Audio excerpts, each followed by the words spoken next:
Harka akkam jirtu hordoftoottan chaanalii Gadaa Barnoota irratti hordofaa jirtaniif akkuma jirtanutti nageenyi keenya kan kabajaa kan jaalalaa isin kabajachaa har'a barnoota ajaa'ibaa tokko qabannee isin dhufneera.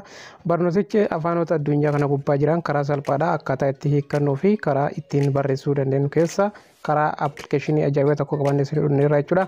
Hanga dhuma viidiyoo keenyaatti nu hordofaa isin jecha jalqaba wanti isin gochuu qabdan viidiyoo kana laayik gochuu hin dagatina akkasumas yaada keessanii illee nuuf barreessaa. Itti aansitanii YouTube channel keenya illee subscribe gochuudhaan akka maamila ta'an akka hordofaa keenya ta'an isin beeksisna. Okay, kallatuma irratti amma wanti biraan hin barbaachisachuudhaan kallatuma irratti gara barnoota keenyaatti dabarra. Appilikeeshiniin kun appilikeeshinii yeroo dhiyoo kana keessatti hojjetamedha. Liinkii isaa viidiyoo kee kana jalallee tuqxanii buufachuu dandeessan akkasumas warroonni isiniif pilaastorii hojjetu pilaastorii keessallee yommuu seentanii argachuu dandeessan jechuudha. Isin ammoo karaa akka isin rakkeenyaaf karaa lameeninuu liinkii isaa viidiyoo kee kana jala isinii kaa'aa jechuudhaan gabaabumatti isin liinkii isaa tuqxanii buufachuu dandeessan jechuudha. Amma kallatuma irratti gara barnooticha keenyaatti isin dabarsaa jechuudha. Kun walumaa galatti appilikeeshiniin kun isa kana jechuudha. Appilikeeshiniin kun afaan addunyaa kana gubbaa jiru karaa barbaadeen afaan Ingiliffaa ta'e afaan Amaaraa ta'e afaan Arabaa ta'e karaa barbaadee afaan barbaadetti hiikachuu dandeessa jechuudha. Amma kallattumatti erga gadi buufattaniin booda irratti kun appilikeeshinii isa kana jechuudha. Isa irratti tuqnaa jechuudha. Erga tunneen kun keessoo appilikeeshinicha kun kana fakkaata jechuudha. Wantoota xixiqqoo iddoo kana jiran keessaa tokko inni sirreessu. Amma fakkeenyaaf iddoo kana irratti kun wanti isin gochuu qabdan iddoo transfer on other app kan jedhusanii fi transfer with voice camera kan jedhu iddoo kanatti kaameraadhaan sagaleedhaanis wanta hedduutu jiraadha. Wanti afaan kun baay'ee itti gammaddu jedhee abdiin qaba jechuudha. Amma kun iddoo kana irratti wanti isin gochuu qabdan Google Translate kana irratti yeroo tokkoof iddoo sarara xiqqaa kana tuqxu kun wantoota kanatti nuuf ba'a jechuudha. Isin ammoo wanti isin gochuu qabdan kanneen lamaanti fayyadamuu qabdan jechuudha. Google Translate Google App offline kanatti isaan lameen kanattu fayyadamtan jechuudha. Amma fakkeenya yeroo appilikeeshinii tokko pilaastorii yookaan iddoo barbaadde daayilood gootee booda irratti itti fayyadamuu dandeessa offline irratti itti fayyadamuu dandeessa jechuudha internetii alatti. Amma kun iddoo Google Translate kana irratti irratti tuqnee isaa kanatti isin agarsiisu. Amma iddoo jalaa kana irratti fakkeenya from tuquu kan jiru kana afaan Ingiliffaa yeroo afaan beektu tokko itti hiikachuu barbaaddu taane afaan Ingiliffaa yoo ta'e afaan Ingiliffaa san irratti tuqxaa jechuudha. Isaa kana ammoo katti hiikattu jechuudha. Isaan kana kan barbaadanitti hiikachuu dandeessu. Amma fakkeenyaaf afaan Ingiliffaa gara afaan Amaaraatti hiikuuf waan deemuuf isinillee afaan barbaadan san irratti itti hiikachuu dandeessan jechuudha. Amma kallattumarratti bifa kanaan gooneerra jechuudha. Amma wanti nu gochuu qabnu iddoo qayyii kana jechuudha. Iddoo qayyii kana yeroo tokkoof gatu kuna erga tunneen booda irratti kun bifa kanaan nuuf baay'eera jechuudha. Magariisa nuuf ta'eera waan ta'eef kun wanta kanattuu nuuf baay'ee jechuudha.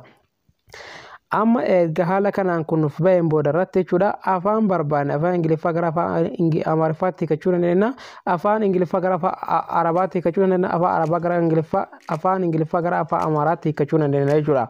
Amma wanti nu gochuu qabnu kallattumarratti waan ta'eena keessaa baana jechuudha. Erga keessaa baaneen booda irratti kun sararri akkuma argaa jirtan kana kun gara gubbaatti iskiriinarratti naaf baay'eera jechuudha. Amma wanti isin gochuu qabdan teelegiraama ta'e immoo feesbuukii ta'e weebsaayitoota garaagaraa ta'e immoo afaan barbaaddeen katabame yookaan kan barreeffame sani kallattuma irratti gara afaan barbaaddee hiikkatta jechuudha. Afaan feetan irratti hiikkachuu dandeessa.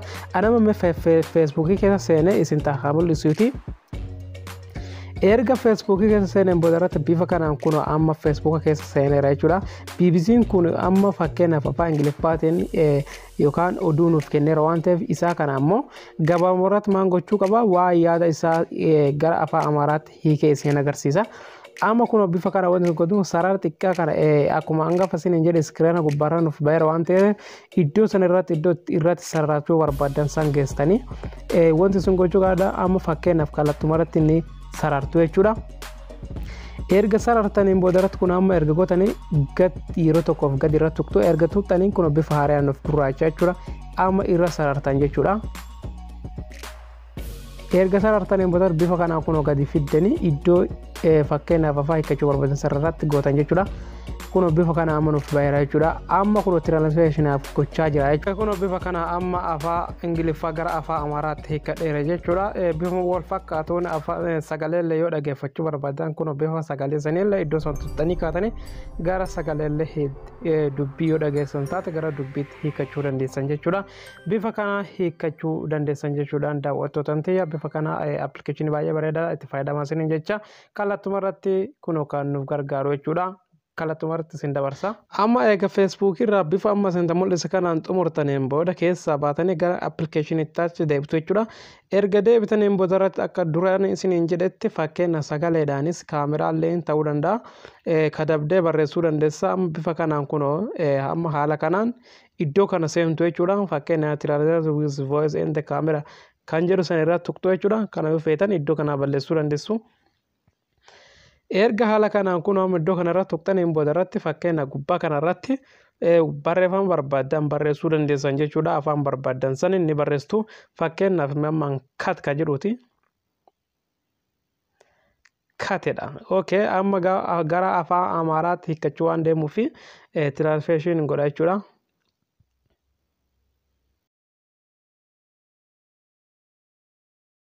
Amarratti gama kanalleen sagaleen dhageeffachuu barbaadan kun iddoo kanatti iddoo sagaleen ni jira.